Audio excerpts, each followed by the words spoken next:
الحمد لله نحمده ونستعينه ونستغفره ونؤمن به ونتوكل عليه ونعوذ بالله من شرور أنفسنا ومن سيئات أعمالنا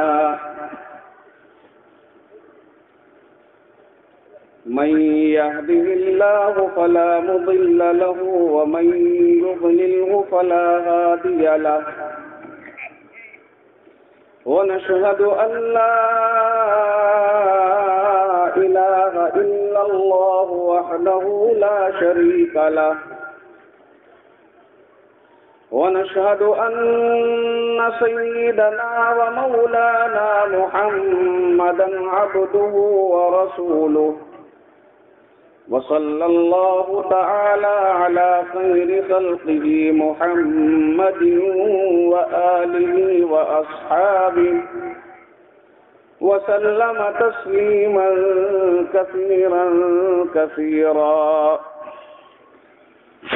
أما بعد أعوذ بالله من الشيطان الرجيم بسم الله الرحمن الرحيم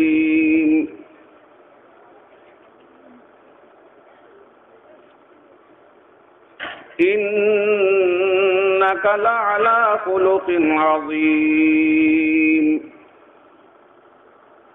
صدق الله مولانا العظيم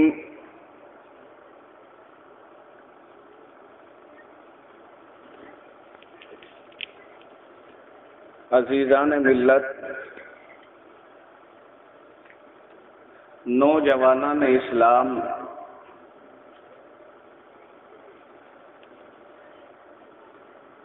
بزرگوں اور دینی بھائیوں،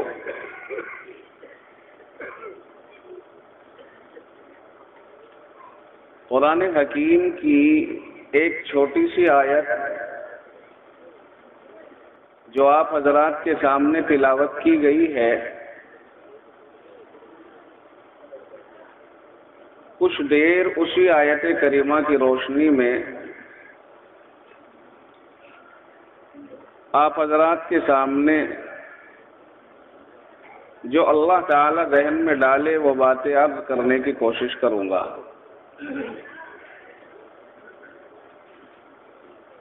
اس امید کے ساتھ کہ آپ حضرات جب تک میری معروضات چلیں، زیادہ دیر نہیں، میں 60 منٹ آپ کے درمیان رہنے کی کوشش کروں گا۔ کچھ کم زیادہ ہو جائے تو معافی چاہوں گا۔ اس وقت تک میری گزارش یہ ہوگی آپ سے، اور آپ سے یہ امید بھی ہوگی کہ آپ حضرات جہاں بیٹھے ہیں وہاں سے اٹھیں گے نہیں۔ اگر آپ یہ وعدہ کریں تو پھر میں آپ کے سامنے جتنا وقت بتلایا ہے اتنی ہی دیر بات کر لوں گا، اور اگر میں نے اس کے خلاف کسی کو دیکھا کہ وہ ادھر سے ادھر اٹھنا چاہتے ہیں اور اٹھ کر کے مجمع کے بیچ سے کوئی کنارے کے پاس سے اٹھنا چاہتے ہیں اور اٹھ رہے ہوں، تو پھر میں شاید جس وقت وہ اٹھ رہے ہوں اسی وقت اپنی بات کو بند کر دوں۔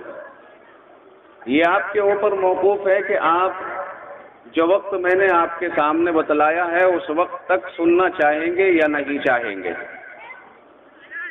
اس کا اندازہ ہم ابھی اس سے لگاتے ہیں کہ بعض مقامات اجلاس میں ایسے نظر آ رہے ہیں کہ جو خالی ہیں اور اس کے آگے پیچھے افراد ہیں۔ افراد تو بہت ہیں، مجمع بہت ہے، لیکن تھوڑا منظم کی کمی محسوس ہو رہی ہے۔ یہ کام میرا ہے کہ میں آپ کو منظم کروں۔ آپ حضرات سے میں گزارش کروں گا، اور اسی میں یہ بھی ہو جائے گا کہ جو چھڑنا ہوگا، اٹھنا ہوگا، وہ اٹھ بھی جائے گا۔ اٹھتے ہوئے جیسے احساس کا ہوتا ہے کہ یار میں اٹھوں گا تو مجھے اڑوسی پڑوسی دیکھیں گے، اسے تھوڑا سا حجاب سا محسوس ہوتا ہے، وہ حجاب بھی ختم ہو جائے گا۔ جو اٹھنا چاہے گا استنجے وغیرہ کی حاجت کے لیے وہ اٹھ بھی جائے گا۔ بہت دیر سے آپ حضرات تشریف فرما ہیں اور طلبہ عزیز کا پروگرام آپ حضرات نے مسلسل سنا، اسے مت چھیڑنا بھائی، مائک کو جہاں چل رہا ہے وہاں چلنے دینا۔ مجھے آپ سے بھی گزارش ہے کہ اس کے بٹنوں میں آپ تصرف نہیں کریں گے، تو آپ حضرات تھوڑے آگے آ جائیے۔ اب دیکھتے ہیں کہ آپ حضرات بات کہاں تک مانتے ہیں۔ جتنی آپ بات مانیں گے اتنی ہی میں بات کروں گا۔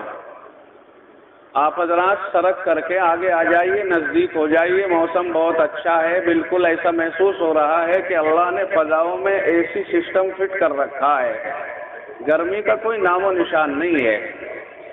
آپ حضرات تھوڑے اور سرک جائیں، پیچھے جو بیٹھے ہیں دیواروں کے برابر میں جو بیٹھے ہیں، ایسا لگ رہا ہے کہ لائن لگا کر کے درمیان میں ان کے پلیٹ اور دسترخوان کا انہیں انتظار ہے۔ آپ حضرات اس انداز کو ختم کریں اور مجلس کے اندر سرک کر کے آگے کو سننے کے موڈ میں ہو جائیے۔ جو دیوار کے برابر میں بیٹھے ہوئے ہیں میں ان سے گزارش کر رہا ہوں وہ آگے بڑھ جائیے، آگے بڑھ جائیے۔ میری گزارش ہے بہت پیار کے ساتھ، احترام کے ساتھ، ادب کے ساتھ۔ اور جو حضرات کھڑے ہو کر سننے کا شوق رکھتے ہیں ان سے بھی گزارش کروں گا کہ آج وہ اپنا یہ شوق چھوڑ دیں اور بیٹھ کر کے سنیں۔ میں محبوب کبریا صلی اللہ علیہ وسلم کی سیرت مقدسہ سے متعلق کچھ باتیں عرض کروں گا، اور محبوب کی سیرت کا تذکرہ ہو اور آپ کی زندگی اور آپ کے اخلاق کا تذکرہ ہو، اور ہم بدنظمی سی کا مظاہرہ کریں تو یہ اچھا نہیں لگتا ہے۔ کوئی اور ان سے نہ کہے، میں کہہ رہا ہوں، اس لیے کہ میں اس وقت میں خطابت کی کرسی کے اوپر بٹھایا گیا ہوں، تو میں یہ دیکھوں گا کہ میری بات میں کتنا دم ہے۔ میں ذرا سا اپنی بات کے دم کو بھی ناپ لوں۔ آپ حضرات جو یہاں کھڑے ہوئے ہیں، جتنے کھڑے ہوئے ہیں یہاں نظر آ رہے ہیں، وہ ادھر مجلس کے اندر آ کے بیٹھ جائیں بھائی۔ مجلس یہاں لگائی گئی ہے، آپ یہاں سے اٹھ جائیے۔ میں یہاں بیٹھے ہوئے حضرات سے بھی گزارش کر رہا ہوں، اٹھ جائیے، آپ اٹھ جائیے، بلا تکلف اٹھ جائیے۔ میں آپ ہی سے گزارش کر رہا ہوں، بالکل آپ یہاں نہیں بیٹھیں گے۔ کسی بھی چیز کا ایک نظام ہوتا ہے، ایک حساب ہوتا ہے، بے حسابی کے کیا معنی ہے؟ آپ اپنے گھروں سے آئے ہیں تو گھروں سے بلائے بھی گئے ہیں، آپ آئے بھی ہیں، جلسہ سننے آئے ہیں، جلسے کو سنیے، سننے کے انداز پر یہ طریقہ مناسب نہیں ہے۔ کوئی ادھر گھوم رہا ہے، کوئی ادھر کھڑا ہے، کوئی ادھر کو بیٹھا ہے۔ نظام کے ساتھ مجلس کے اندر آئیے۔ آپ کی توجہ کے مطابق اللہ تعالیٰ کسی کی زبان کے اوپر کوئی بات چڑھائے گا، رضا ہوا کوئی نہیں ہوتا۔ تشریف لائیے بھائی، بیٹھے وہاں سے جو کھڑے ہوئے ہیں، وہاں جو کھڑے ہوئے ہیں وہ یہاں مجلس کے اندر بیٹھے، جو سامنے کھڑے ہوئے ہیں مجھے نظر آ رہے ہیں وہ ادھر مجلس کے اندر بیٹھ جائیں۔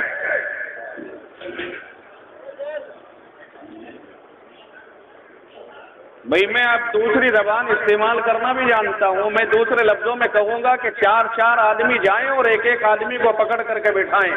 مجھ سے آپ دوسری زبان استعمال مت کراؤ۔ بیٹھو، آگے آ کر کے بیٹھو، آرام سے بیٹھ کر کے بات کو سنیے۔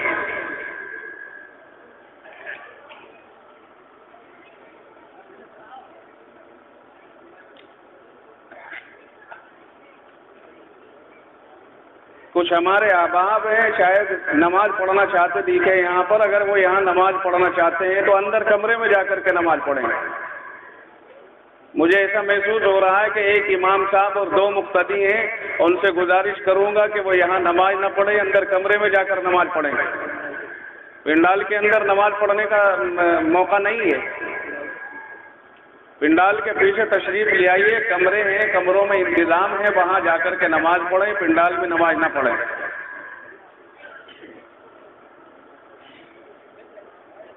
قرآن حکیم کی یہ آیت کریمہ بہت چھوٹی سی آیت ہے، اِنَّكَ لَعَلَىٰ خُلُقٍ عَظِيمٍ۔ جناب محمد الرسول اللہ صلی اللہ علیہ وسلم، میں آپ سے گزارش کروں گا کہ تذکرے سے پہلے آپ حضرات سبھی محبت کے ساتھ رسالت مآب صلی اللہ علیہ وسلم کی خدمت میں درود شریف کا نذرانہ پیش کر دیں۔ اللهم صل على محمد وعلى آل محمد كما صليت على إبراهيم وعلى آل إبراهيم إنك حميد مجيد. اللهم صل على محمد النبي الأمي وعلى آله وسلم تسليما. اللهم صل على سيدنا محمد وعلى آل سيدنا محمد وبارك وسلم. نبی رحمت صلی اللہ علیہ وسلم آمنہ کا لخت جگر، امام الانبیاء، سید الکونین، رحمت للعالمین، جن کے بارے میں رحمت للعالمین ہونے کا اعلان خود قرآن کریم کر رہا ہو، وما ارسلناک الا رحمت للعالمین. رب کہتا ہے کہ میرے محبوب، ہم نے آپ کو دو جہان کے لیے رحمت بنا کے بھیجا ہے. سارے جہانوں کے لیے ہم نے آپ کو رحمت بنا کے بھیجا ہے. یہ اعلان خود رب ذوالجلال نے کیا ہے.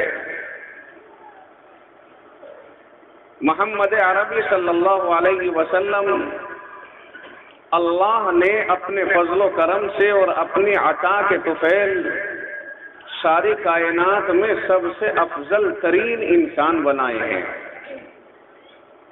چاہے انبیاء ہو یا ملائکۃ اللہ ہو، ما سوى اللہ، اللہ نے جتنی مخلوقات کو پیدا فرمایا ہے وہ سب چیزیں جناب محمد الرسول اللہ صلی اللہ علیہ وسلم کے درجے کے اعتبار سے نیچے ہیں.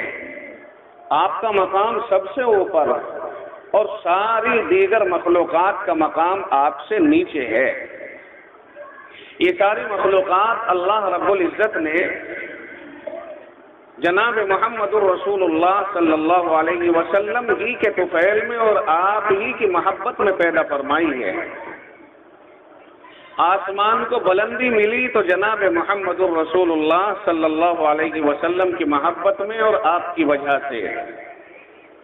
زمین کو اللہ نے سجایا، زمین کے اوپر اللہ نے اپنی دیگر مخلوقات کو بنایا. یہ پہاڑ ہیں، یہ سمندر ہیں، یہ ابحار و اماکن ہیں، یہ ہموار زمین ہے، یہ کھیتیاں ہیں، ہریالی ہے، یہ اشجار و احجار ہیں. یہ ساری کی ساری چیزیں اللہ رب العزت نے جناب محمد الرسول اللہ صلی اللہ علیہ وسلم کے طفیل اور آپ کی محبت کی وجہ سے بنائی ہے. اور یہ آپ کی رحمت جو اللہ نے آپ کو رحمت للعالمین فرمایا ہے، جب تک آپ کی رحمت دنیا کے اندر رہے گی، جسے علماء کرام نے تعبیر کیا ہے آپ کی تعلیمات سے، یعنی جناب رسول اللہ صلی اللہ علیہ وسلم کی جو رحمت ہے وہ رسول اللہ کی تعلیمات ہیں. جب تک وہ رحمت یعنی تعلیمات مصطفی صلی اللہ علیہ وسلم دنیا کے اندر موجود رہے گی، اس وقت تک یہ دنیا قائم رہے گی. اور جب رسول اللہ صلی اللہ علیہ وسلم کی رحمت دنیا سے سمٹ جائے گی، یعنی جو تعلیم مصطفیٰ صلی اللہ علیہ وسلم دنیا میں لے کر آئے تھے، جب وہ اٹھ جائے گی، ختم ہو جائے گی، تو یہ دنیا فنا کر دی جائے گی. اب یہ دنیا باقی نہیں رہے گی. نبی رحمت صلی اللہ علیہ وسلم کو اللہ نے ساری کائنات کے لیے رحمت بنایا ہے. آپ کی تعلیمات کو ساری دنیا کے اندر عام فرما دیا ہے. اب اس تعلیم کے واسطے سے جو در حقیقت رسول اکرم صلی اللہ علیہ وسلم کی رحمت ہے، اسی کے طفیل اللہ تعالی دنیا کو قائم اور دائم رکھے گا. تو آپ صلی اللہ علیہ وسلم کی ذات گرامی کا کیا ٹھکانہ کہ جس کے لیے اللہ نے رحمت ہونے کا اعلان کیا، اور وہ آپ کی رحمت اتنی اہم ترین ہے کہ ساری دنیا کی بقا کی ضامن ہے. تو پھر آپ کی ذات گرامی کا کیا کہنا ہے کہ آپ کو اللہ نے کس مقام کے اوپر فائل فرمایا ہوگا. دنیا میں مقام مصطفیٰ کو نہ کوئی بیان کر سکتا ہے اور نہ کسی کے بس کی بات ہے. مقام مصطفیٰ تو رب ذوالجلال خود بیان کرتا ہے. مقام مصطفیٰ اس کی زبان میں وہ طاقت ہے کہ جو اس کو بیان کرے۔ مقام مصطفیٰ علماء کرام، خاص طور سے حافظ ابن حجر، خاص طور سے یہ نام ذہن سے نکل گیا، بڑی شخصیت ہے، انہوں نے خود فرمایا ہے، نام ذہن میں آئے گا آپ کے سامنے ذکر کروں گا، فرمایا قرآن کریم دو طرح کا ہے، قرآن کریم دو طرح کا ہے، ایک قرآن ہے لفظی جس کو لوگ پڑھتے ہیں، اور ایک قرآن ہے عملی جو جناب محمد الرسول اللہ صلی اللہ علیہ وسلم کی ذات گرامی ہے۔ نبی رحمت صلی اللہ علیہ وسلم دوسرا قرآن ہے جو عملی قرآن ہے، اور ایک قرآن وہ ہے کہ جو جبریل امین اللہ کے حکم سے لے کر کے جناب محمد الرسول اللہ صلی اللہ علیہ وسلم کے اوپر تشریف لاتے تھے اور آپ کو سناتے تھے، آپ کے اوپر نازل فرمایا کرتے تھے۔ یہ قرآن جو ہم پڑھتے ہیں، ہماری سمجھ میں یہ بات تو آئی کہ یہ قرآن ہے، اللہ کا کلام ہے، شاید کسی کو یہ بات سمجھ میں نہ آئی ہو کہ محمد الرسول اللہ صلی اللہ علیہ وسلم کو دوسرا قرآن کیوں کہا گیا، اور کیسے سمجھ میں آئے یہ بات سمجھنے کے لیے آپ یوں سمجھیے کہ جناب محمد الرسول اللہ صلی اللہ علیہ وسلم عملی قرآن ہے اس طرح سے کہ اگر قرآن کریم یوں کہتا ہے اقیم الصلاۃ، نماز قائم کرو، تو یہ اقیم الصلاۃ سمجھایا ہے ذات مصطفیٰ صلی اللہ علیہ وسلم نے۔ اگر قرآن کریم آتوا الزکاۃ کہتا ہے تو یہ آتوا الزکاۃ یعنی زکوٰۃ ادا کرو، اس کو سمجھایا ہے ذات نبوی صلی اللہ علیہ وسلم نے۔ قرآن نے کہا اقیم الصلاۃ، نماز قائم کرو، آپ کو معلوم نہیں ہے کہ نماز کس طرح قائم کرے۔ اگر مصطفیٰ صلی اللہ علیہ وسلم اپنے عمل سے نماز کے قائم کرنے کا طریقہ نہ بتلائیں تو کسی کو اقیم الصلاۃ کا پتہ ہی نہ چلتا۔ یعنی پورا کا پورا قرآن کریم اللہ نے جو نازل فرمایا ہے، اگر مصطفیٰ صلی اللہ علیہ وسلم کی ذات گرامی کو ایک طرف کر دیا جائے اور قرآن کریم کے الفاظ سے کوئی سمجھنا چاہے تو ایک لفظ کا مطلب اور مفہوم نہیں سمجھتا ہے جب تک ذات مصطفیٰ صلی اللہ علیہ وسلم کے اوپر سے اور آپ کے عمل سے قرآن کریم کو نہ پرکھ لیا جائے اور سمجھ لیا جائے۔ قرآن کریم نے تو صرف اتنا فرمایا ہے وَأَقِيمُوا الصَّلَاةَ وَآتُوا الزَّكَاةَ، قرآن کہتا ہے نماز قائم کرو، زکوٰۃ ادا کرو، لیکن آپ دنیا کے اندر گھوم جائیے اور دنیا میں بڑے بڑے محدثین آپ کو ملیں گے، آپ ان سے معلوم کیجئے، ابو حنیفہ الامام بیٹھے ہوئے ہیں، شافعی الامام بیٹھے ہوئے ہیں، مالک الامام ہیں، احمد بن حنبل علیہم الرحمہ ہیں، اس سے اوپر جائیے سیدنا صدیق اکبر رضی اللہ تعالیٰ عنہ بھی آپ کو مل سکتے ہیں، فاروق اعظم بھی ہیں دنیا کے اندر، علی المرتضیٰ عثمان غنی ہیں، اور 1 لاکھ سے زیادہ صحابہ کرام ہیں۔ مصطفیٰ صلی اللہ علیہ وسلم کی ذات گرامی کو ایک طرف کرتے ہوئے آپ ان اکابر سے معلوم کریں کہ اقیم الصلاۃ کے کیا معنی ہے اور کیا مطلب ہے، نہیں بتا سکتے ہیں، لیکن مصطفیٰ صلی اللہ علیہ وسلم آپ کو اقیم الصلاۃ کا عملی قرآن بن کر کے نمونہ پیش کریں گے کہ یہ لفظی قرآن ہے اور عمل اس کا مصطفیٰ صلی اللہ علیہ وسلم کی ذات گرامی سے سمجھا جائے گا۔ ادھر وضو کیا جاتا ہے، مصلی بچھایا جاتا ہے، کعبے کی طرف کو رخ کیا جاتا ہے اور کانوں تک ہاتھوں کو اٹھا کر ناک کے نیچے باندھ لیا جاتا ہے، درود شریف سورہ فاتحہ پڑھی جاتی ہے اور دوسری سورت ملائی جائے، رکوع کیا جائے، رکوع میں تسبیحات کو پڑھا جائے، پھر سمیع اللہ لمن حمیدہ کہتے ہوئے قیام کیا جائے اور قومہ کیا جائے، پھر اللہ اکبر کہہ کے سجدہ کرو، سجدے کے اندر رک جاؤ، تسبیحات کو پڑھو، پھر کھڑے بیٹھ جاؤ، پھر دوسرا سجدہ کرو۔ ان دونوں سجدوں کے بعد ایک رکعت ہو گئی۔ اسی طرح ہر رکعت کی ترتیب ہے۔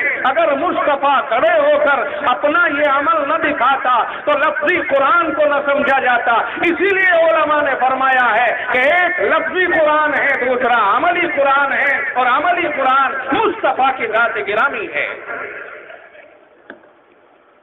جناب محمد رسول اللہ صلی اللہ علیہ وسلم کی ذات گرامی دوسرا قرآن ہے۔ اور اس بات کو اگر زیادہ وضاحت کے ساتھ آپ کو معلوم کرنا ہے تو میں آپ کے سامنے کسی مفتی کا قول نہیں لا رہا ہوں، کسی مولوی کا فتویٰ نہیں لا رہا ہوں، بلکہ آپ کے سامنے سیدہ عائشہ صدیقہ رضی اللہ تعالی عنہا جو امہات المؤمنین میں سے ہیں، سارے مومنوں کی روحانی اماں اور پیغمبر اعظم صلی اللہ علیہ وسلم کی بڑی لاڈلی اور چہیتی بیوی، اس طرح سے کہ اگر وہ مسواک کرتی ہیں، مسواک کو چباتی ہیں تو مصطفیٰ صلی اللہ علیہ وسلم لعاب کے اندر لگی ہوئی مسواک کو اپنے دہنے مبارک کے اندر لے جاتے ہیں۔ اگر عائشہ پیالے سے پانی پیتی ہیں تو مصطفیٰ ارشاد فرماتے ہیں کہ عائشہ یہ بتاؤ کہ تمہارے لب کدھر لگے ہیں، تمہارے ہونٹ پیالے کے اوپر اور برتن کے اوپر کہاں لگے ہیں، تاکہ میں بھی اسی طرف اپنے لبوں کو لگا کے پانی پی لوں۔ وہ عائشہ کہ جس کی وجہ سے جس کے بستر پر محمد الرسول اللہ ہوتے ہیں تو آپ کے اوپر جبریل امین وحی لے کے آ جاتا ہے۔ وہ عائشہ کہ سارے مومنوں کو ٹھہرا دیا گیا، ایک قافلہ رکا ہوا ہے، نماز کا وقت آتا ہے، پانی میسر نہیں آتا ہے، پانی نہیں ملا ہے، سورج غروب ہونے کے قریب ہے، اما عائشہ رضی اللہ تعالی عنہا کا ہار گم ہو گیا تھا۔ مصطفیٰ نے بھیج دیا اپنے لاڈلوں کو کہ جاؤ عائشہ کا ہار تلاش کر کے لاؤ۔ عائشہ کا ہار تلاش کیا جا رہا ہے، ادھر سورج، ادھر نماز کا وقت نکلا جا رہا ہے، ادھر نماز کا وقت ہوا جا رہا ہے، لیکن رب ذوالجلال کا رحم و کرم دیکھیے کہ ہار عائشہ کا گم ہوا، صحابہ کو تلاش کرنے کے لیے بھیج دیا گیا، نماز کا وقت ہوا جا رہا ہے، اب پانی نہیں ہے۔ اگر عائشہ کا ہار تلاش کرنے میں یہ ٹائم نہ لگایا جاتا، آگے قافلہ بڑھ جاتا، پانی تک پہنچ سکتا تھا اور وضو کر کے نماز کو ادا کیا جا سکتا تھا، مگر آج تو عرش کے مالک کا فیصلہ ہی کچھ اور ہے۔ جس رب نے یہ فیصلہ کیا ہے کہ میں وضو کرا کے، میں غسل کرا کے نماز کو اپنے دربار میں قبول کرتا ہوں، وہی رب آج ہے کہ عائشہ کا ہار گم ہوا جا رہا ہے، صحابہ تلاش کرتے ہیں، بعض صحابہ کہتے ہیں یا رسول اللہ نماز کا وقت نکلا جا رہا ہے، پانی نہیں ہے، آگے بڑھ جاتے تو پانی مل جاتا، مگر رب ذوالجلال نے مصطفیٰ صلی اللہ علیہ وسلم کو بتا دیا کہ ہاں میں ہی وہ رب ہوں جو وضو کر کے نماز کو ادا کراتا ہوں، میں ہی وہ رب ہوں جو پاکی کے ساتھ پانی کے ساتھ نماز کو قبول کرتا ہوں۔ آج عائشہ کا ہار تلاش کیا جائے، چاہے تمہیں اپنے چہروں کے اوپر مٹی ملکے ہی میرے سامنے نماز کو آنا پڑے، چنانچہ عائشہ کی برکت ہے کہ آیت تیمم نازل ہوتی ہے، رب کہتا ہے کہ اگر تمہیں پانی نہ ملے فَإِن لَّمْ تَجِدُوا مَاءً فَتَيَمَّمُوا صَعِيدًا طَيِّبًا، اگر تمہیں پانی نہیں ملتا تو پاک مٹی سے تم تیمم کر لو۔ رب ذوالجلال نے عائشہ کے مقام کو اونچے اٹھا دیا کہ عائشہ کا ہار تلاش کیا جائے، چاہے تمہیں مٹی منہ پر ہی کیوں نہ رگڑنی پڑ جائے، چنانچہ عائشہ کی برکت سے آیت تیمم نازل ہوتی ہے۔ وہ عائشہ کہتی ہے، میں اس عائشہ کا قول آپ کے سامنے لانا چاہتا ہوں۔ ایک صحابی رسول اکرم صلی اللہ علیہ وسلم کی ذاتی زندگی کے بارے میں عائشہ رضی اللہ تعالیٰ عنہا سے معلوم کرتے ہیں کہ اماں عائشہ، امی جان یہ بتلا دیجئے، امی جان ہمیں یہ بتلا دیجئے کہ رسول اکرم صلی اللہ علیہ وسلم کی زندگی، آپ کے اخلاق، آپ کے کردار، آپ کے اطوار، آپ کی زندگی گزارنے کا طریقہ کیا تھا۔ عائشہ کا جواب سنیے۔ عائشہ کہتی ہیں، فقیہ امت کہتی ہیں، طیبہ طاہرہ کہتی ہیں، صدیقہ کائنات کہتی ہیں، محبوب کبریا کی لاڈلی بیوی اور سارے مومنوں کی اماں جان ارشاد فرماتی ہیں، کانا خلقہ القرآن، محبوب کبریا کے اخلاق، محبوب کبریا کی زندگی، آقا رحمت کا زندگی گزارنے کا طریقہ اگر آپ کو دیکھنا ہے تو پورا قرآن کریم رسول اللہ کے اخلاق ہیں، پورا قرآن کریم رسول اللہ کی زندگی ہے۔ اگر تمہیں رسول اللہ کی زندگی کو سمجھنا ہے، قرآن کریم پڑھتے جائیے، رسول اللہ کی زندگیوں کو سمجھتے جائیے۔ رسول وہی کرتا ہے جو قرآن بتاتا ہے، رسول وہی ہے جو قرآن کہتا ہے، اور تکلم وہی ہوتا ہے جو قرآن کراتا ہے۔ رب کہتا ہے وما ينطق عن الهوى ان هو الا وحی یوحی، آپ کا تکلم وہی ہوتا ہے جو رب کی طرف سے آپ کے اوپر وحی نازل ہوتی ہے۔ کان خلقہ القرآن، فرمایا رسول اللہ کے اخلاق قرآن کریم ہے۔ قرآن کریم اٹھاؤ اور رسول اللہ صلی اللہ علیہ وسلم کی زندگی کو دیکھتے اور سمجھتے چلے جاؤ۔ اسی لیے علماء نے فرمایا ہے کہ رسول اکرم صلی اللہ علیہ وسلم دوسرا قرآن ہے، یعنی قرآن کریم کی عملی قرآن کریم ہے۔ لفظی قرآن کریم وہ ہے جو ورقوں کے اوپر چھپا ہوا ہے، آپ اور ہم پڑھتے ہیں، اور عملی قرآن وہ ہے جو مصطفیٰ صلی اللہ علیہ وسلم کی ذات گرامی ہے۔ گویا پورا قرآن اگر کھلتا ہے تو محمد مصطفیٰ صلی اللہ علیہ وسلم کی ذات گرامی پہ کھلتا ہے۔ رب نے آپ کو کتنی رفعت اور کتنی بلندی اور کتنا اونچا مقام عنایت فرمایا ہے کہ آپ سر سے لے کر پیر تک بالکل نمایاں، اور یوں تو سارے ہی پیغمبر اللہ نے نمایاں بنائے۔ اللہ نے سارے پیغمبروں کا مقام اور مرتبہ بے انتہا بلند فرمایا ہے، مگر رب خود کہتا ہے تلک الرسل فضلنا بعضهم علی بعض، ان رسولوں کا مقام ہم نے کسی کا اونچا اور کسی کا اس سے کم بنایا ہے، یہ ہم نے خود بنایا ہے، انسانوں کا متعین کیا ہوا نہیں ہے۔ کوئی کسی رسول کے درمیان اپنی ذاتی سوچ سے تفریق قائم نہ کرے، اس کے لیے رب نے کہہ دیا لا نفرق بین احد من رسولہ، ہم رسولوں کے درمیان کسی بھی رسول کے درمیان کوئی تفریق پیدا نہیں کریں گے۔ ہر پیغمبر کا ایک مقام ہے، ہر پیغمبر کا ایک مرتبہ ہے۔ اپنے زمانے میں پیغمبر احسن الناس ہوا کرتا ہے، اپنے زمانے میں پیغمبر خیر الناس ہوا کرتا ہے، اپنے زمانے میں پیغمبر سے اونچا کوئی دوسرا انسان نہیں ہوتا، مگر ان پیغمبروں کے درجے اللہ رب العزت نے خود متعین فرمائے ہیں۔ امام الانبیاء، مصطفیٰ کائنات، تاجدار، شاہ بدر و حنین، آمنہ کے لخت جگر، امام الثقلین، امام الانبیاء صلی اللہ علیہ وسلم کا مقام رب ذوالجلال نے تمام پیغمبروں سے اونچا آپ کو اعلیٰ اور عرفہ بنایا ہے۔ یہ رب کی اپنی مرضی ہے۔ آپ کے مقام کو بیان کرتے ہوئے امت میں کسی عالم دین کو اور کسی فقیہ اور مفتی کو یہ اختیار نہیں دیا گیا کہ رسول محبوب صلی اللہ علیہ وسلم کا مقام اور مرتبہ بیان کرتے ہوئے تقابل میں کسی پیغمبر کی تنقید کرے جس سے اس کی تنقید لازم آئے۔ شرعی اعتبار سے اس کی گنجائش نہیں ہے اور اس کی اجازت نہیں ہے، اور میں آپ کو اس کی مثال دے کے بتاؤں گا۔ محمد مصطفیٰ صلی اللہ علیہ وسلم کا مقام ساری کائنات میں سب سے اونچا ہے، مسلم ہے، اور یہ ہمارا عقیدہ ہے اور ہمارا ایمان ہے اور ہماری محبت اس کے اوپر گھومتی ہے۔ ہم اپنے ایمان میں کامل نہیں ہو سکتے بلکہ ایمان سے خارج ہو جائیں گے اگر ہم نے مصطفیٰ صلی اللہ علیہ وسلم کے مقام سے کسی کے مقام کو بلند مانا۔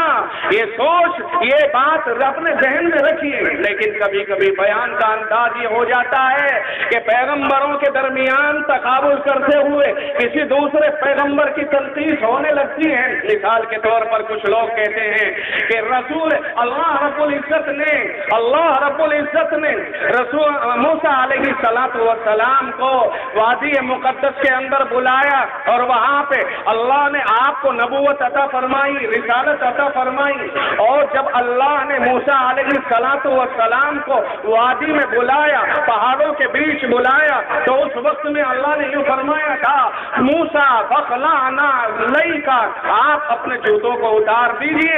جوتوں کو اتروایا گیا موسیٰ علیہ السلام سے، کیوں اتروایا گیا؟ اللہ نے فرمایا انکا بالوادی المقدس طویٰ، موسیٰ آپ طویٰ نامی ایک محترم اور مقدس وادی میں ہیں، اور اس کے تقدس کا تقاضا یہ ہے کہ آپ جوتوں کو اتار کر کے آئیے، جوتوں کو یہاں نہ لائیے، جوتے وہاں باہر رہنے چاہیے۔ ہم نے دیکھا رب نے یہ ارشاد فرمایا ہے فخلعنا علیک انک بالوادی المقدس طویٰ، موسیٰ اپنے جوتوں کو اتار دیجیے اور یہاں پر آگے بڑھ جائیے. آپ ایک محترم اور مقدس وادی میں ہیں جس کا نام طوا ہے. ہاں بلا شبہ اللہ نے نہیں فرمایا ہے, لیکن رب نے کیوں فرمایا ہے اس کی حکمتوں کو خدا جانے. رب نے اس وقت میں موسیٰ کے جوتے کیوں اتروائے ہیں اس کی حکمتوں کو خدا جانے. ہم ان حکمتوں کو اپنے ذہن سے بیان نہیں کر سکتے ہیں. اپنے ذہن سے پیغمبر موسیٰ علیہ السلام کے جوتے اتروانے کی حکمت کو ہم اپنے ذہن سے متعین نہیں کر سکتے ہیں جب تک کہ کوئی نص اس سلسلے میں نہ آ جائے.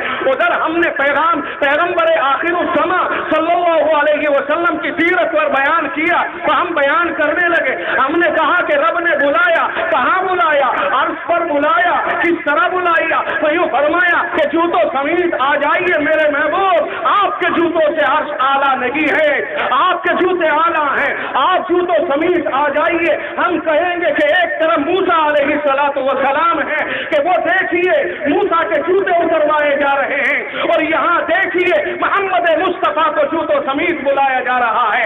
اگر تم تقابل کرتے ہو, انداز تقابل کا ہو جائے گا تو پیغمبر موسیٰ علیہ السلام کی تنقید لازم آئے گی. تقابل کوئی نہیں ہے, وہاں رب اپنی حکمتوں کو خود جانے اور یہاں رب اپنی حکمتوں کو خود جانے. تقابل کرنے کا کسی کو اختیار نہیں ہے, کسی کو اختیار نہیں ہے. یہ تقابل نہیں ہے. وہ زمانہ موسیٰ کا تھا, یہ زمانہ محمد مصطفیٰ کا ہے. وہاں کیوں جوتے اتروائے, وہ رب کا اپنا معاملہ ہے. یہاں جوتوں سمیت کیوں بلایا, یہ رب کا اپنا معاملہ ہے. کسی کو یہ تقابل کر کے محمد مصطفیٰ کے مقام کو بیان کرنے کا کیا حق ہوتا ہے؟ یہ سوچنے کی چیز ہے. پیغمبر ہوتا ہے, پیغمبر کا کوئی مقابل نہیں ہوتا. اس کا مطلب یہ ہو جاتا ہے کہ مصطفیٰ صلی اللہ علیہ وسلم کو جوتوں سمیت بلایا, موسیٰ علیہ السلام کے جوتے اتروائے. اس کا مطلب یہ ہوا کہ مصطفیٰ کے جوتے تو عرش سے اعلیٰ ہوئے اور موسیٰ علیہ السلام کا تقدس اس وادی مقدس سے کم ہوا. حالانکہ پیغمبر کائنات میں ساری کائنات سے اعلیٰ ہوا کرتا ہے. وہ ایک حکمت تھی جس حکمت کی بنیاد پر جوتے اتروائے گئے. بات سمجھ میں آ رہی کہ نہیں آ رہی؟ مصطفیٰ کے مقام کو پہچاننے کے لیے نصوص کے اوپر آئیے اور اپنے ذہن کی عکاسیوں سے مصطفیٰ کے مقام کو پرکھنے کی کوشش نہ کیجیے. ہاں, مصطفیٰ کا مقام, محمد عربی صلی اللہ علیہ وسلم کا مقام اگر جاننا ہے تو آئیے روایتوں کی طرف نظر کیجیے, قرآنی آیتوں کی طرف نظر کیجیے. ہاں, قرآنی آیتوں کو اللہ رب العزت نے نازل فرمایا ہے. قرآن سب سے اعلیٰ ہے, قرآن سب سے ارفع ہے, قرآن کتاب اللہ بھی ہے, قرآن کلام اللہ بھی ہے. ہاں, تورات کتاب اللہ ہے, کلام اللہ نہیں ہے. انجیل کتاب اللہ ہے, کلام اللہ نہیں ہے. زبور کتاب اللہ ہے, کلام اللہ نہیں ہے. قرآن کلام اللہ بھی ہے اور کتاب اللہ بھی ہے. جس پر کتاب اللہ اور کلام اللہ نازل ہو رہی ہے اس کا مقام تو خود بخود اونچا سمجھ میں آ جاتا ہے. نبی رحمت صلی اللہ علیہ وسلم کی ذات گرامی سر سے لے کر پیر تک نمایاں, علیحدہ, ساری کائنات میں ہر چیز سے مقدم اور اعلیٰ اور عرفہ. آپ اپنی انگلی سے, آپ اپنی ہتھیلی سے, آپ اپنی کلائی سے, آپ اپنے بازو سے, آپ اپنے رخسار سے, آپ اپنی پیشانی سے, آپ اپنے زلفے مبارک اور گیسوئے مبارک سے, آپ اپنی ریشے مبارک سے, آپ دندانے مبارک سے, آپ سینے مبارک سے, آپ ران مبارک ران سے, آپ مبارک پیروں سے, آپ مبارک ہاتھوں سے ہر طرح پہچانے جاتے ہیں, ہر طرح نظر آتے ہیں کہ یہ مصطفیٰ ہی کا مقام ہو سکتا ہے, غیر مصطفیٰ کا یہ مقام ہو ہی نہیں سکتا ہے. آپ کی انگلی ساری کائنات سے اعلیٰ, آپ کے رخسار ساری کائنات سے اعلیٰ. بلکہ ہمارا عقیدہ اہل سنت والجماعت کا یہ عقیدہ ہے کہ مصطفیٰ کائنات کے مقدس سر کا ایک ریش مبارک, ایک منہ مبارک, ایک مقدس بال ساری کائنات کے مقابلے کے اوپر اگر لایا جائے تو آپ کے محترم سر کا محترم ایک بال ہے. ایک بال کی قیمت لگائیے, ایک بال کی قیمت لگائیے. مصطفیٰ کا ایک بال ہے. علماء نے بیان فرمایا ہے اور اہل سنت والجماعت کا اور اہل حق کا یہ عقیدہ ہے کہ اگر آپ کے ایک بال کی قیمت کو لگایا جائے آسمان کم ہو جائے گا, زمین کم ہو جائے گی. آسمان و زمین کے درمیان کی تمام مخلوقات آقا رحمت کے ایک بال کے برابر قیمت میں نہیں ہو سکتے ہیں. ہمارا یہ عقیدہ ہے.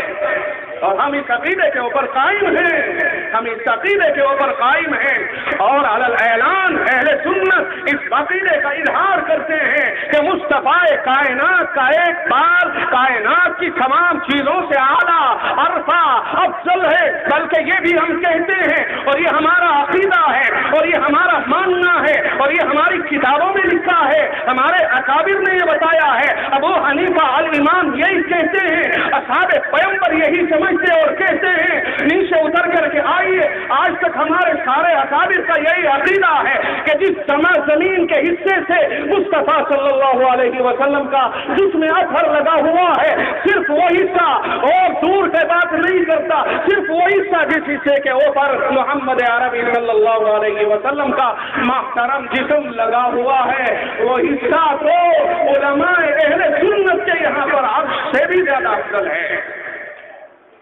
مصطفیٰ کائنات کے جسم کا ایک قطرہ ساری کائنات سے افضل ہے۔ ساری کائنات میرے حبیب کے ایک قطرے کے برابر نہیں ہو سکتی ہے۔ میں نے عرض کیا کہ میرا محبوب اپنی انگلی سے پہچانا جاتا ہے کہ یہ محبوب ہی کی انگلی ہو سکتی ہے غیر محبوب کی، اور یہ پیغمبر ہی کی انگلی ہو سکتی ہے غیر پیغمبر کی یہ انگلی نہیں ہو سکتی ہے۔ آپ اپنی ہتھیلی سے پہچانے جاتے ہیں کہ یہ ہتھیلی آپ ہی کی ہو سکتی ہے، آپ کے علاوہ کی یہ ہتھیلی نہیں ہے۔ آپ اپنے پیر سے، آپ اپنی ایڑیوں سے، آپ اپنی رفتار سے، گفتار سے، انداز سے، آپ اپنے سونے اور جاگنے سے، آپ اپنے تکلم کرنے سے، آپ اپنے چلنے سے، آپ رک جانے سے، آپ مسکرانے سے، آپ تبسم فرما جانے سے، آپ بیٹھ جانے سے، آپ کھڑے ہو جانے سے، آپ کرنے، آپ باہر، آپ صحابہ میں، آپ عام آدمیوں میں، ہر جگہ آپ گلیوں میں، کوچوں میں، سڑکوں پر، بازاروں پر پہچانے جاتے ہیں کہ مصطفیٰ کائنات ہے، مصطفیٰ کائنات کے سوا کوئی اور نہیں ہو سکتا ہے۔ اسی لیے رب کہتا ہے کہ میرے مصطفیٰ یہ جتنے لوگ آپ کے آس پاس رہنے والے ہیں وَمَا يُكَذِّبُونَكَ وَلَكِنَّ الظَّالِمِينَ بِآيَاتِ اللَّهِ يَجْحَدُونَ۔ فرمایا میرے مصطفیٰ آپ کی صداقت پر، آپ کی دیانت پر، آپ کی امانت پر، آپ کی رفتار پر، آپ کی گفتار پر، آپ کے چلنے اور بیٹھنے پر، آپ کی ہر ادا کے اوپر، آپ کے مرنے چینے تک ہر ادا کے اوپر یہ آپ کو سچا مانتے ہیں، ہر جگہ پہ سچا مانتے ہیں۔ آپ کو جھٹلانے کی کسی میں کوئی جرت نہیں ہے۔ ابو جہل آپ کو نہیں جھٹلا سکتا ہے، ابو لہب آپ کو نہیں جھٹلا سکتا ہے، ابو طالب آپ کو نہیں جھٹلا سکتا ہے، کفار مکہ، کفار کائنات آپ کو نہیں جھٹلا سکتے ہیں۔ بس دشمنی کی بات تو صرف یہ ہے وَمَا يُكَذِّبُونَكَ وَلَكِنَّ الظَّالِمِينَ بِآيَاتِ اللَّهِ يَجْحَدُونَ۔ میرے محبوب آپ کی صداقت و دیانت پر انہیں اتفاق ہے۔ یہ جو ہم قرآن نازل کر رہے ہیں، یہ جو ہم احکام اتار رہے ہیں، یہ جو ہم دین و شریعت آپ کے اوپر بھیج رہے ہیں اور آپ ان کو جو پیش کرتے ہیں، ٹکراؤ یہاں ہوتا ہے، آپ سے لڑائی اس بنیاد پر ہوتی ہے کہ ہم شریعت بھیجتے ہیں، آپ شریعت ان کو بتاتے ہیں، لہذا شریعت کی وجہ سے ان کی آزادی چھنتی ہے، ان کے تقدس پہ قدغن لگتا ہے، ان کی آزادی سلب ہوتی ہے، ان کی شراب چھٹتی ہے، ان کا جوا چھٹتا ہے، ان کی مکاریاں چھٹتی ہیں، ان کی عیاشیاں چھٹتی ہیں، ان کی عیاریاں چھٹتی ہیں، ان کا دولت لوگوں سے ہڑپنا چھٹتا ہے، سود اور بیاج کھانا چھٹتا ہے، شراب پینا چھٹتا ہے اور دوسرے لوگوں کے اموال کو اور جائیداد کو ہڑپ کرنا چھٹتا ہے۔ اس وجہ سے یہ قرآن کو ماننے سے انکار کرتے ہیں، ورنہ در حقیقت آپ کی ذات تو انہیں ہمیشہ مسلم رہی ہے۔ بات سمجھ میں آ رہی ہوگی شاید آپ کی۔ نبی رحمت صلی اللہ علیہ وسلم کی ذات گرامی سے کسی کو کوئی اختلاف نہیں تھا۔ اختلاف صرف قرآن کریم کے آنے کے بعد پیدا ہوا ہے، قرآن کریم سے رسول کی ذات سے پھر بھی اختلاف نہیں تھا۔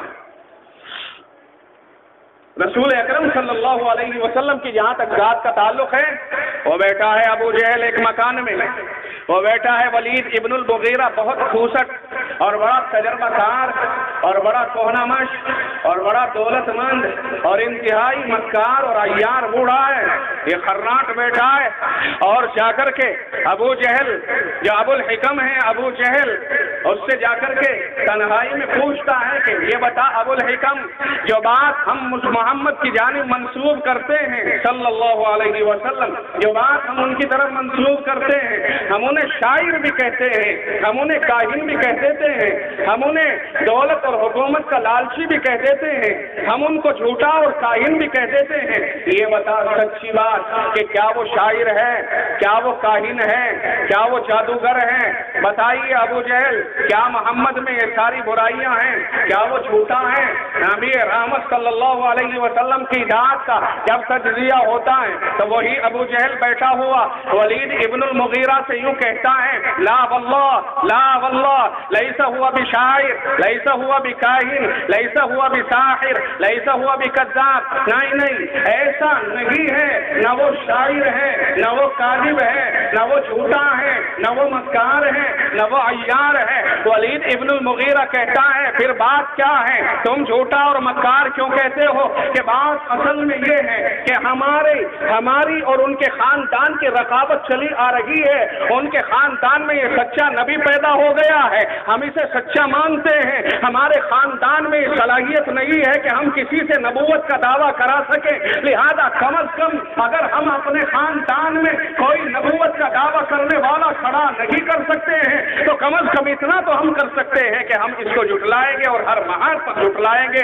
حالانکہ یہ سچا ہے لیکن مانیں گے نہیں۔ بات سمجھ میں آئی کہ نہیں آئی؟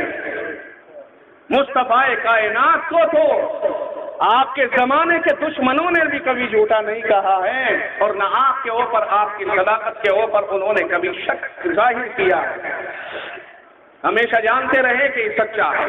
لیکن بات یہ ہے نا کہ چودراہٹ پر قرآن کو ماننے سے فرق پڑتا ہے۔ بھلا جو شرابی ہے اس کو شراب چھوڑنی پڑے گی، جو زناکار ہے اس کو زنا چھوڑنی پڑے گی، جو مکار لٹیرا ہے، جو ڈاکو ہے، جو سود خور ہے، بیاج خور ہے، جو رشوت خور ہے، جو خون کرنے والا ڈاکو اور رہزن ہے، انہیں یہ ساری چیزیں چھوڑنی پڑیں گی۔ اس لیے محمد الرسول اللہ کا مقابلہ ہوا، ورنہ اخیر تک محمد الرسول اللہ کا ذاتی طور پر کوئی ایک بھی دشمن ثابت نہیں ہوتا ہے۔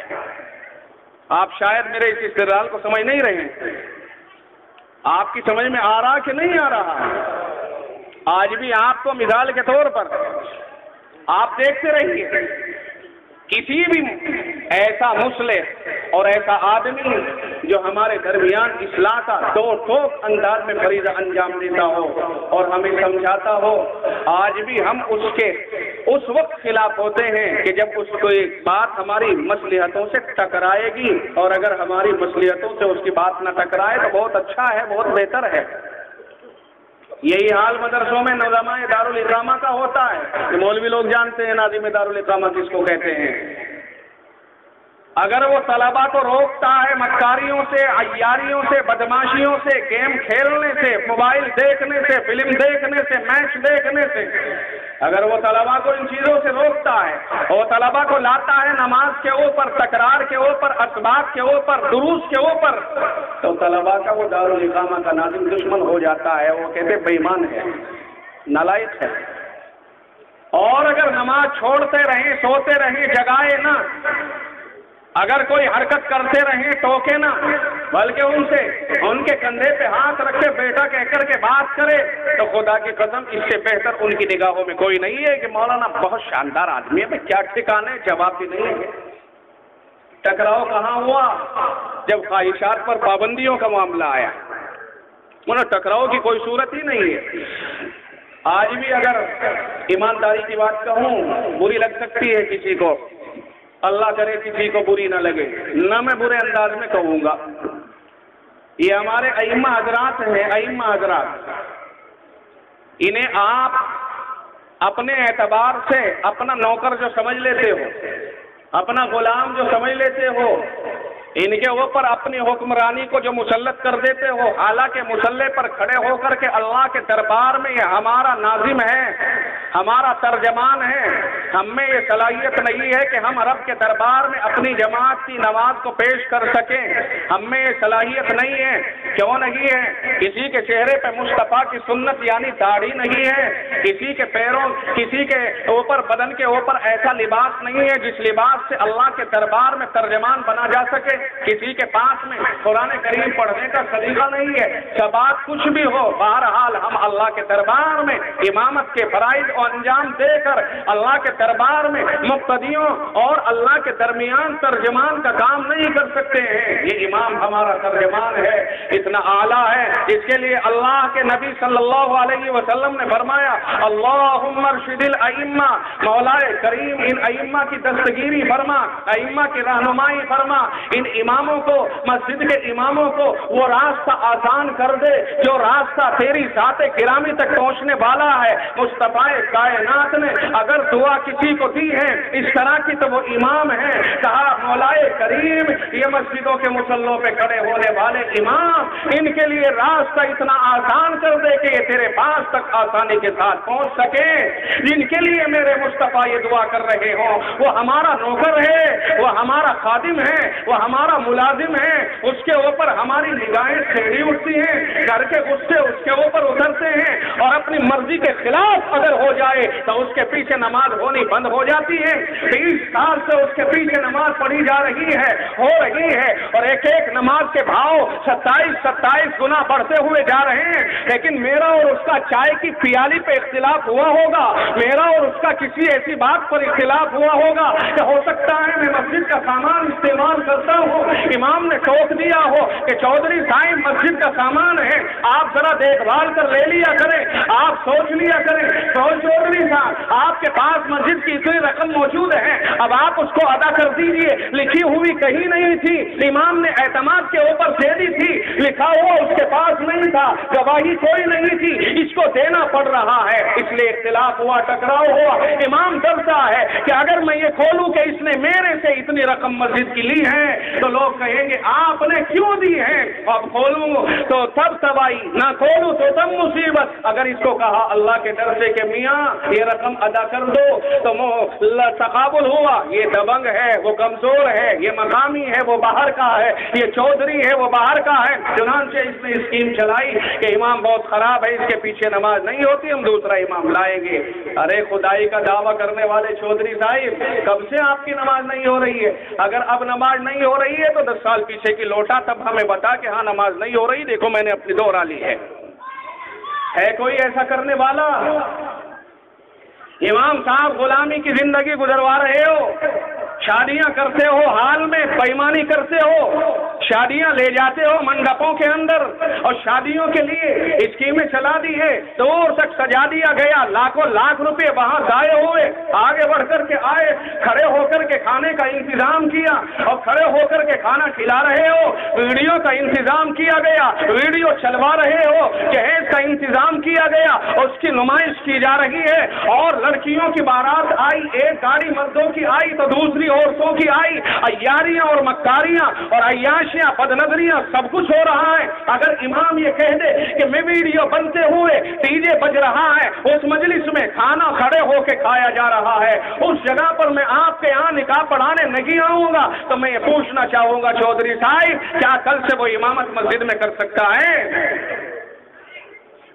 کیا وہ کل سے امام رہ سکتا ہے؟ متولی کی بیٹی کی شادی ہے، امام صاحب اپنے ایمان کو جانچ کر کے دیکھ، متولی کی بیٹی کی شادی ہے، اگر ایک ادنا درجے کا آدمی ہوتا تو شاید منع کر دیتا، متولی کی شادی ہے، چھوٹے خدا کی بیٹی کی شادی ہے، متولی تو خدا ہوتا ہے نا، خدا ہم پر رحم فرمائے، اپنی ہوش میں رہنا چاہیے اور اپنی حد میں رہنا چاہیے، اپنے مقام سے نہ اونچے چڑھو اور نہ نیچے گرنا چاہیے۔ یہ خرافات آج ہمارے درمیان ہو رہی ہے اور سارے یہ کام ہو رہے ہیں، ویڈیو چل رہی ہے، ڈی جے بجایا جا رہا ہے، کھڑے ہو کے کھانا کھایا جا رہا ہے، لڑکیاں وہیں پر نیم برہنہ آ گئی ہیں، ڈیکوریشن کے ساتھ لڑکیاں لڑکوں کے اندر آئی، اور یہ سب کچھ ہوتا ہوا جا رہا ہے۔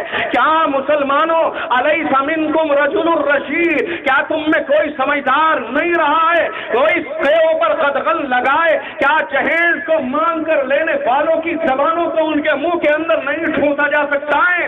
کیا جہیز کے نام پر مطالبات کرنے والوں نے، جنہوں نے دنیا میں آتنک پھیلایا ہے، جنہوں نے دنیا میں دہشت پھیلائی ہے، جنہوں نے غریبوں کے اندر بے چینی پھیلائی ہے، وہ غریب کی بیٹیاں چند امیر لوگوں نے اگر امیرانہ انداز میں اور دکھا کر شور و شغب کے ساتھ شادی کی ہے تو دوستو ساری دنیا تو امیر نہیں ہے، تم تو اس پیغمبر کے امتی ہو جس کے قدموں میں ساری دنیا کے خزانوں کی چابی جب ڈالی گئی تو جبریل سے یوں کہہ دیا تھا کہ جبریل میری ساری امت تو مالدار نہیں ہوگی، میری امت میں غریب بھی ہوں گے، فاقہ کش بھی ہوں گے، مزدور بھی ہوں گے، میں امیری کی نبوت کو پسند نہیں کرتا، میں اس کو پسند کرتا ہوں کہ ایک وقت میں مجھے کھانا ملے تو رب کا شکر ادا کروں، اور جب میں بھوکا رہوں تو اللہ کے اوپر صبر کروں، اور صبر کا راستہ بھی جنت ہے، شکر کا راستہ بھی جنت ہے۔ کیا محمد عربی جس نے ساری امت کا خیال کرتے ہوئے ان دولت کی چابیوں کو واپس کیا تھا، کیا دولت مندوں ہمیں خیال نہیں آتا اپنے معاشرے کے غریبوں کا کہ ہم معاشرے کے غریبوں کے لیے اپنے دولت کے دروازوں کو غریبوں کی طرف کھول دے؟ جس رب نے ہمیں حاتم طائی بنا کی طرح مان دیا ہے وہ خدا ہمیں اس حاتم طائی کی سخاوت سے بھی اور اس صفت سے بھی متصف فرما دے۔ کیا ہمارا مال غریبوں کے لیے نہیں ہو سکتا ہے؟ کیا ہمارا مال برابر میں بل بلاتے ہوئے پڑوسی کے بچوں کے تک نہیں جا سکتا ہے؟ آقا نے تو یوں ارشاد فرمایا لیس المومن الذی یشبع وجارہ جائع الی جنبہ، فرمایا وہ آدمی مومن نہیں ہو سکتا ہے کہ جس کا پڑوسی اس کے برابر میں پریشان حال ہو اور خود آرام کے ساتھ زندگی بسر کرتا ہو، خود آسودہ ہو کر کے رہتا ہو، خود پیٹ بھر لیتا ہو، اپنے گھر میں پیٹ بھر کے رہتا ہے اور پڑوس کا کوئی خیال نہیں کرتا ہے۔ آؤ آمنہ کے لخت جگر کے دربار میں چلتے ہیں، آپ نے ارشاد فرمایا کہ میں ایسے آدمی کو مومن ماننے کے لیے تیار نہیں ہوں۔ کیا آج میرے بھائیوں امیروں کے برابر میں غریب پریشان ہو، امیروں کی بستی میں غریب پریشان ہو اور ہمیں ان کی طرف نظر نہ جائے؟ 35 سال کی بیٹی غریب کی بیٹھی رہ جائے اور امیر اپنے یہاں ٹھاٹ رچاتے رہے، کل قیامت کے دن رب کو کیا جواب دیں گے؟ یہ جہیز کا دکھاوا کرنے والے جنہوں نے جہیز کا دکھاوا کر کے معاشرے میں حرص کا ماحول پیدا کیا ہے، جنہوں نے دولت کا مظاہرہ کر کے معاشرے میں حرص کا ماحول پیدا کیا ہے، یہ خدا کو کیا جواب دیں گے؟ میرے بھائیوں آج ہی اس کا انتظام کرنے کی ضرورت ہے۔ کیا معاشرے میں کوئی سمجھانے والا نہیں رہا؟ کیا معاشرے کے اندر کوئی کہنے سننے والا نہیں رہا؟ یہ تو حال یہ ہے کہ نمازی بھی اس حمام میں ننگے نظر آتے ہیں، تسبیحات میں دعوت خانے کہا جا رہا ہے، صاحب اس حال میں جا رہا ہے جہاں لوگ ننگے کھڑے ہیں، جہاں لوگ کھڑے ہو کر کے کھا رہے ہیں، جہاں لوگ ویڈیو سے اپنے لقموں کو گنوا رہے ہیں، جہاں لوگ اوریانیت کی طرف جا رہے ہیں، کھانے کی کوئی قدر نہیں۔ ہم نے دیکھا گدھا کھڑے ہو کے کھا رہا ہے، ہم نے دیکھا گھوڑا کھڑے ہو کے کھا رہا ہے، بھیڑ بکریاں کھڑے ہو کے کھا رہی ہیں، اور میں نیچے اتر کے آؤں مثال بری لگ جائے گی، ہم نے دیکھا خنزیر اور کتے بھی کھڑے ہو کر کے کھا رہے ہیں، لیکن رب نے ان کو تو مکرم نہیں بنایا۔ رب نے تو آپ کو قرآن کریم میں مکرم کا لفظ استعمال کر کے آپ کی عزت کو بڑھایا۔ قرآن کہتا ہے، رب کہتا ہے وَلَقَدْ كَرَّمْنَا بَنِي آدم، ہم نے انسان کو بہت زیادہ بااکرام بنایا، مکرم بنایا، محترم بنایا ہے۔ کیا ہوا؟ اس احترام کا یہی تقاضا ہے کہ ہم اس محترم ہونے کے باوجود اور جا کر کے ان رذیلوں کی اور گدھوں اور گھوڑوں کی طرح سے کھڑے ہو کر کے کھائیں اور ادھر سے اٹھائیں ادھر سے اٹھائیں اور ادھر چلتے پھرتے کھائیں۔ لوگوں اپنی انفرادی زندگی کے اوپر غور کرو اور سوچو کہ ہم کتنے نیچے چلے گئے ہیں۔ ہمارا یہ مقام نہیں تھا، ہمیں تو مصطفیٰ نے بہت اونچا بنایا تھا، ہمیں تو مصطفیٰ نے قرآن والا بنایا تھا اور یوں فرمایا تھا ترکت فیکم امرین، میں تمہیں دو چیزیں دے کر کے جا رہا ہوں، لن تضلوا ما تمسکتم بہما، فرمایا کہ جب تک تم ان دو چیزوں کو اپنے پاس تھامے رکھو گے اور اپنے پاس ان کو اٹھا کر کے رکھو گے، فرمایا میرے مصطفیٰ نے کہ تم کبھی بھی گمراہ نہیں ہو سکتے ہو۔ کیا ہیں وہ دو چیزیں؟ آقا نے ارشاد فرمایا کتاب اللہ و سنت رسولی، فرمایا کہ ایک چیز میں اللہ کی کتاب قرآن چھوڑ کے جا رہا ہوں اور دوسری چیز میں مصطفیٰ کی سنت یعنی اپنا طریقہ چھوڑ کر کے جا رہا ہوں۔ میرے طریقے سے مت ہٹنا، قرآن سے مت ہٹ جانا۔ چنانچہ رسول اللہ نے یہ دونوں چیزیں دی ہیں، اگر ہم نے ان کو مضبوطی سے تھاما ہوتا تو شاید آج منڈپوں میں اور حالوں میں اور کھڑے ہو کر کھانے کا انتظام نہ کرتے اور ہم مانگ مانگ کر کے بھیک کے مطالبے کر کے جہیز سے اپنے گھروں میں صوفہ نہ سجاتے۔ مہمان آیا، دیکھا کہ صاحب بیٹھک سجی ہوئی ہے، یہاں یہ صاحب شوکیش ہے اور یہ ڈبل بیڈ ہے اور یہ صوفہ ہیں، یہ کرسیاں اور گدے ہیں، اور دیکھ کر کے مرعوب ہوتا ہے اور دیکھ کر کے سوچتا ہے کہ یہ تو بڑا سلیقے کا آدمی ہے۔ آپ 1 سال پہلے بھی آ کے دیکھتے اس کی بیٹھک کو کتے رویا کرتے تھے، اور آج بھی آپ دیکھ رہے ہو جو دوسرے کی بھیک سے مزین ہو گئی ہے اس کی بیٹھک۔ دوسرے سے بھیک مانگ کر کے مزین کرنے والے غور کریں اور حیا کریں اور شرم کریں اور یہ محسوس کریں کہ ہم جہیز کی طرف اپنی زبان کو، لالچ کی زبان کو نہ کھولیں۔ اس لیے کہ میں آخری میں یہ بات عرض کروں گا کہ نبی رحمت صلی اللہ علیہ وسلم نے یہ فرمایا تھا، یا معشر الشباب من استطاع منکم الباءۃ فلیتزوج، فرمایا کہ او نوجوانوں کی جماعت، جو تم میں سے شادی کرنے کی اور نکاح کرنے کی ہمت رکھتا ہو وہ شادی کر لے، نکاح کر لے، اور جس میں یہ ہمت نہ ہو کہ وہ نکاح کر لے تو اس کے اوپر لازم ہے، کیونکہ وہ جوان ہے اور جوانی کی اس اندھی جوانی کی کے راستے کو راست پر لگانے کے لیے فرمایا کہ اس کے لیے روزہ ہے، روزہ رکھے۔ روزہ خواہش نفس کو توڑتا ہے، روزہ خواہش نفس کو توڑتا ہے۔ اب علماء نے بیان کیا کہ جو شادی کی ہمت رکھتا ہو اس کے کیا معنی ہے، تو فرمایا رسول اللہ کے فرمان کے یہ معنی ہے کہ جو آدمی تم میں نکاح کی طاقت رکھتا ہو، یعنی بیوی کو کما کے کھلا سکتا ہو، بیوی کو رہنے کے لیے مکان کا انتظام کر سکتا ہو، بیوی کو کھانے کے لیے روٹی کا انتظام کر سکتا ہو، فرمایا یہ ہے ہمت سے شادی کرنے کے لیے، طاقت سے مراد کہ جس میں شادی کرنے کی ہمت ہو وہ شادی کر لے، یعنی بیوی اس کے گھر پہ آئے تو گھر اس کے پاس ہو، بیوی آئے تو پہننے کے لیے کپڑوں کا انتظام ہو، بیوی آئے تو کھانے کا انتظام ہو۔ یہ 3 چیزیں جس کے پاس ہوں وہ آدمی شادی کرنے کی ہمت کرے، اور جس کے پاس یہ 3 چیزیں نہ ہو وہ شادی کرنے کی ہمت نہ کرے، وہ روزے رکھ کر کے اپنا کام چلائے، اسے شادی کرنے کی ضرورت نہیں ہے۔ اس لیے کہ بیوی تمہارے گھر پہ آئے اور اس کے لیے رہنے کو مکان نہ ہو، بیوی تمہارے گھر پہ آ جائے تو اس کے لیے پہننے کے لیے کپڑوں کا تمہاری طرف سے انتظام نہ ہو، بیوی بن کر کے کوئی عورت تمہارے گھر پہ آ جائے اس کے لیے کھانے کا انتظام نہ ہو، تو جوانوں اللہ کے نبی صلی اللہ علیہ وسلم نے ایسے لوگوں کو شادیاں کرنے سے منع کر دیا ہے۔ آپ کہو گے کہ جوانی اندھی ہوتی ہے پھر خرافات سے کیسے بچے، تو اس کا راستہ رسول اللہ نے فرمایا ہے کہ روزے رکھو، یہ زندگی ہے، زندگی کو اس طرح منظم کر کے گزارو۔ آج ہم نے یہ دیکھا کہ ایک جوان کے اوپر یہ ساری ذمہ داریاں بیوی کی لازم ہوتی ہیں، اور ہمارے جوانوں نے اور ہمارے جوان کے گھر والوں نے کیا کیا ہے کہ بیوی آ رہی ہے جس طرف سے اس کے باپ کو اجاڑنے کے راستے کھولے، اس کے باپ کو جھوٹنے اور اس کو جھٹکنے کے اور اس کے گھر کو اپنے گھر میں داخل کرنے کے لیے حالات بنائے۔ یہ جہیز کہاں سے آیا ہے، یہ بارات کہاں سے آئی ہے، یہ رسم و رواج کہاں سے آیا ہے، یہ غیر شرعی چیزیں کہاں سے آئی ہے۔ یہ بیوی کے باپ کے گھر پہ جا کر 400 500 1000 اتنے سارے براتیوں کو لے جا کر کے وہاں دعوت کھلانے کا رواج کہاں سے آیا ہے۔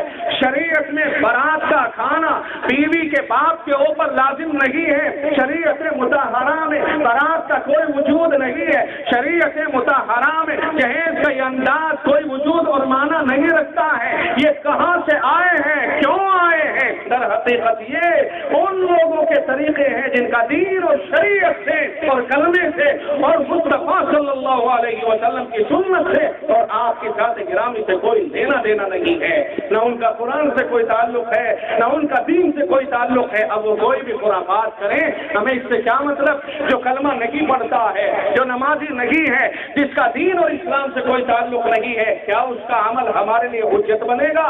یا اس کا عمل ہمارے لیے حجت بنے گا کہ جس نے شریعت کو ہمیں لا کر کے دیا ہے؟ آپ خود غور کیجیے۔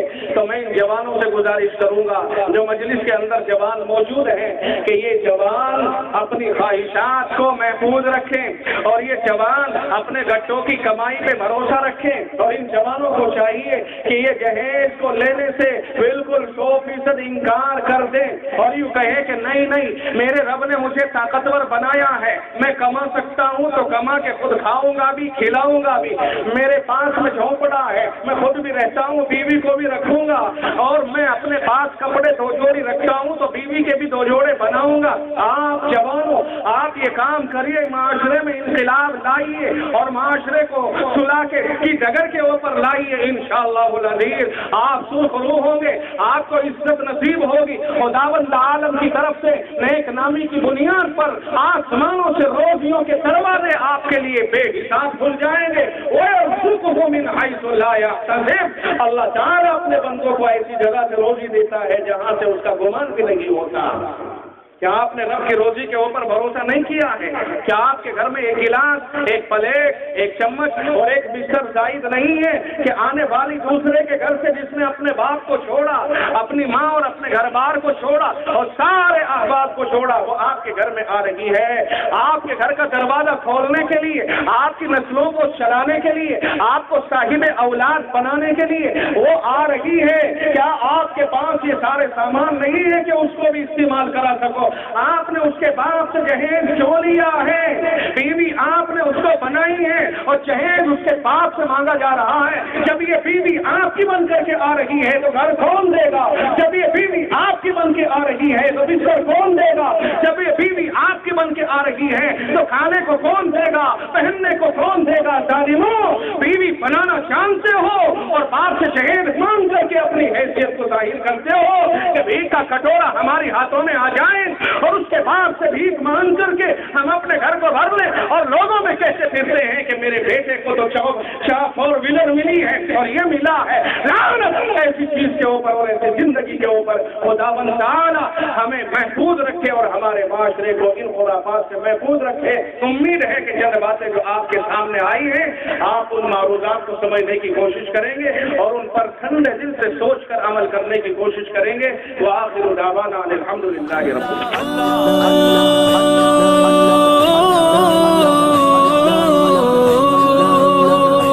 اللہ